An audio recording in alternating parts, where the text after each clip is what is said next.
sɔɔni tɛgɛ bɛ da Yad Agali kan walima u n'a taara kunu frappe fana la Menaka mara kɔnɔ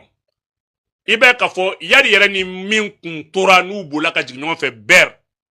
ale yɛrɛ fɛnɛ frappe kɔnɔna la dadigi kɛra ale yɛrɛ fɛnɛ la n'o ye Ina Hod Akasa n'a ye ale fɛnɛ ka ja lajɛ frappe fɛnɛ la armée Mali ye ale yɛrɛ fɛnɛ bɔnɛ a nin na ale yɛrɛ fɛnɛ bɛ mobili min kɔnɔ a n'a ka cɛdenw donc ma bɛ se ka fɔ ni ye o cɛ in fɛnɛ ka frappe ye ale fɛnɛ kun dogolen don kunu o kuma na ale yɛrɛ fɛnɛ ka mobili fɛnɛ cira nin bɛɛ kɛra gɛlɛyaw ye Wasir Nasir ma min n'a y'a tɔɔrɔ kosɛbɛ fo ka n'a bila bi bilan alhamdulilayi n'i ye nin waati laban lajɛ maa min bɛ yen min sara hali Bamakɔ yɛrɛ école yɛrɛ dɔrɔn attaque la maa 27 min minɛla maa 60 o kun ye maaw ye mun yɛrɛ kelen don u bolo n'u kun bɛ se ka an ka kɛlɛ kun ta ka bɔ Teza Watène kan bi an bɛ se k'a fɔ alhamdulilayi rabil alamina dadigi kɛr'u la sebaya b'a la ka sɔrɔ u kan mais u ka laɲini maaw ka u yɛrɛ ɲininka munna sisan attaque bɛ caya mun na barisabula u kun sigilen don Teza Watène min na u b'a la ka bɔ parce que Algérie n'u ye rupture kɛ badenw maa caman bɛna question poser a yɛrɛ kun munna Algérie ni terroriste kɔ don ɲɔgɔn ma nin wagati in na ani seman cɛdenw nafa de tɛ ka sɔrɔ wa a b'u ladonna mun na mɔgɔ bɛ mɔgɔ ladon nafa de kama ɲininiw kɔnɔna la an bɛna sɔn k'a la a k'a lamɛn ɲininiw kɔnɔna la Algérie yɛrɛ kunnafonidi sow bɔra ni min ye k'a fɔ ko Algérie ka sɔrɔ dɔgɔyara pétrole bɔ senfɛ depuis Kidali minɛla Algérie ka sɔrɔ ta a togoya la nafolo tɛ sɔrɔ ale dun b'a dɔn kɛlɛ in bɛ taa k'ale ka territoire dagolo de la wa a kɔlɔlɔ bɛ sa a ma barisabula Mali ni maa minnu bɛ yen bi Mali ka alliance AES yɛrɛ gansan a tɛ dɛsɛ n balimaw o kunnafonidi so an ka jɛ olu ye donni min di an ka jɛ k'o lamɛn. Les plus importantes d'Afrique et ses ressources pétrolières les troisièmes du continent. Pourtant, d'après ce tweet, vu plus de 230 000 fois sur X, l'Algérie extrairait aussi ses hydrocarbures au nord du Mali, dans la région de Kidal. Depuis la reprise de la ville par les forces maliennes le 22 novembre 2023, la production de pétrole et de gaz de l'Algérie aurait alors chuté de 76%. Mais à vrai dire, l'Algérie exploite-t-elle du pétrole et du gaz au-delà de ses frontières? Et sa production aurait-elle chuté de la sorte ces derniers mois? D'après les derniers chiffres de l'Organisation des pays exportateurs de pétrole, la production pétrolière algérienne s'est levée à plus d'1 million de barils chaque jour en 2022. La production de gaz, elle, s'est élevée à 100 000 milliards de mètres cubes pour l'année entière. Mais que s'est-il passé en 2023? Le 22 novembre, la ville de Kidal, fief historique des rebelles du Nord Mali et située à près de 200 km de la frontière avec l'Algérie, est reprise par les forces armées maliennes. Mais cela a-t-il eu un impact sur la production nationale algérienne d'énergie? Nous avons posé la question à Francis Perrin, directeur de recherche à l'IRIS et spécialiste des questions énergétiques. Awa, Mbalmao, 2022, Algérie combien 1 million de litres de barils. 1 million de litres de pétrole plutôt. À combo de bon. Ou bien 1 million de barils. Je ne sais pas. Mais combien de femmes sur Dungoudou? 100 000 mètres cubes de gaz à bout de bois. 2022, 2023 là. Depuis qu'il a récupéré là. Ko Algérie sera chutera de 67%. Il be mɔgɔ dun i be marifa d'a ma i be fɛn bɛɛ d'a ma i b'i cɛsiri accord ko la parce que i be nafa de sɔrɔ la nin tɛ dɛ kunnafonidiso minnu ye ɲinini kɛ o kuma na sɔrɔ yɛrɛ bolo kan n'u be pétrole bɛ bɔ yɔrɔ min na Algérie ka pétrole fanba bɛ bɛn bɔ Mali kɔrɔyan ani Mali frontière de la kɔrɔyan fan fɛ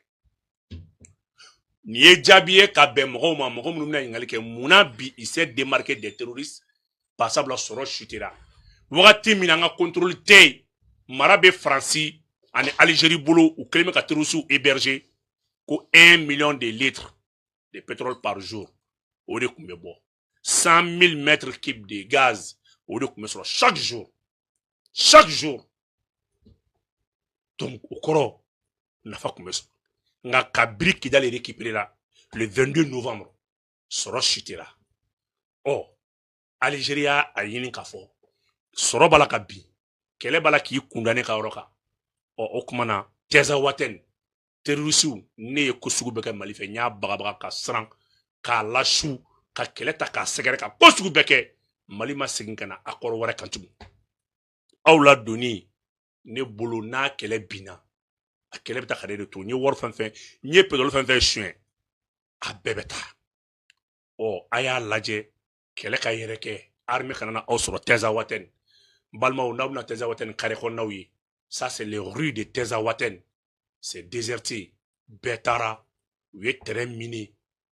u ye carré kɔnɔna yɛrɛ kɛ ka carré labila n'i ye jateminɛ kɛ bi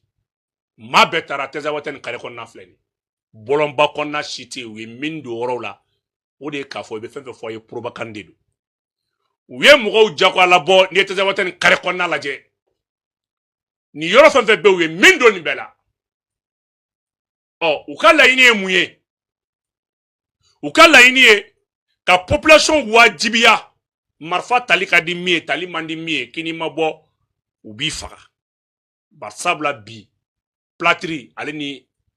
i y'a faamuya b'a la furabilenni de bɛ bɛɛ kun u taara ni mɔgɔw ye kungo kɔfɛ ka t'u dege entraînement na sɔrɔsiya tɛ den wele sɔrɔsiya tɛ don kelen ko tɛ aw ni Mali armée bɛ ɲɔgɔn na dɔw b'a kɔnɔ san 20 dɔw b'a kɔnɔ san 15 ka wuli tile kelen ka marifa don maa bolo yɛrɛ ɲini de don nin y'u ye ka maaw jagoya labɔ balimaw u taara réunion kɛ k'u bɛ taa Kidal ale ni Menaka attaquer au moins armée kana na u dafalen sɔrɔ Teza Waten parce que donyɔrɔ t'u la u taara o réunion kɛ jagoya ka mɔgɔw jagoya minɛ jagoya de don i bɛ fara olu kan n'o tɛ u b'i ni diɲɛ fara u ni mobili y'u kunda a b'u tatɔ ye i b'a ye k'a fɔ u ye dugu kɔnɔna bila nka ni maa min tɛ nin dɔn i b'a fɔ k'a fɔ ko non k'u yɛrɛ dagalen don Teza Waten kɔnɔ non maa si tɛ yen tugun bɛɛ taara u bɛ bɔlɔnkɔnɔnaw de la mais u kɛlen bɛ ka mini don yɔrɔ la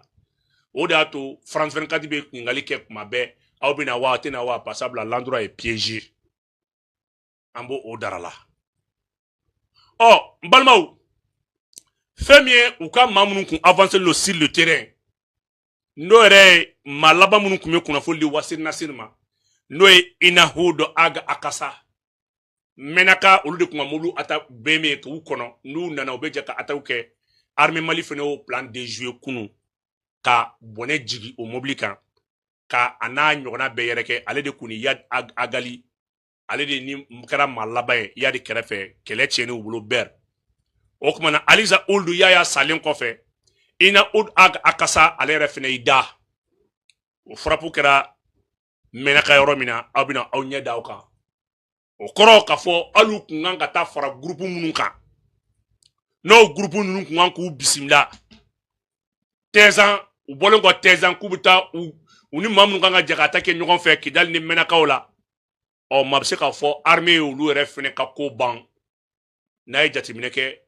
o frappe de ye nin Menaka u ka maa minnu kun bɛ yen olu yɛrɛ fɛnɛ tɛ donc taayɔrɔ tɛ yen nayɔrɔ tɛ yen an bɛ yɛrɛkɛ de sa sauf qui peut donc marifa bɛ cɛ 100 bolo mais a formelen tɛ muru bɛ cɛ 100 bolo a t'a ci cogo dɔn donc dɔw kɛlen bɛ ka cɛ ka fara u kan ten ka jama caya Algérie bɛ k'a yɛrɛ ɲini bɛɛ b'a dɔn kɛlɛ nafa de b'a la mɔgɔ bɛ mɔgɔ jugu la don nafa de kama n'i bɔra o la ka na jigin dans la commune de Mondoro i b'a ye k'a fɔ AES yɛrɛ fɛnɛ ka cɛdenw n'o ye Alliance des États du Sahel ye olu ye dadigi kɛ Mondoro mara kɔnɔna la maa juguw la kosɛbɛ u dagalen don yɔrɔ kofɔ mun na parce que chaîne de k'u tugu ɲɔgɔn na maa bɛ se k'a fɔ secteur min bɛ yen n'o ye Dunan ye Dunan kɔnɔna la armée Mali kɛn bɛ ka yen kuru k'a ka a ta ye donc combat bɛɛ kun ju ye min ye n'u y'u kunda Kidal ani Menaka kan donc u bɛ attaque fɛnɛ caya Dinanguru mara ninnu kɔnɔ donc armée ka force bɛ tila olu ka force minnu bɛ yen olu anéantira AES fɛnɛ cɛdenw ye ta da u kan o kumana Dunan n'o ye Mondoro mara kɔnɔ commune kɔnɔna la n balimaw AES ta de ye tiɲɛ ye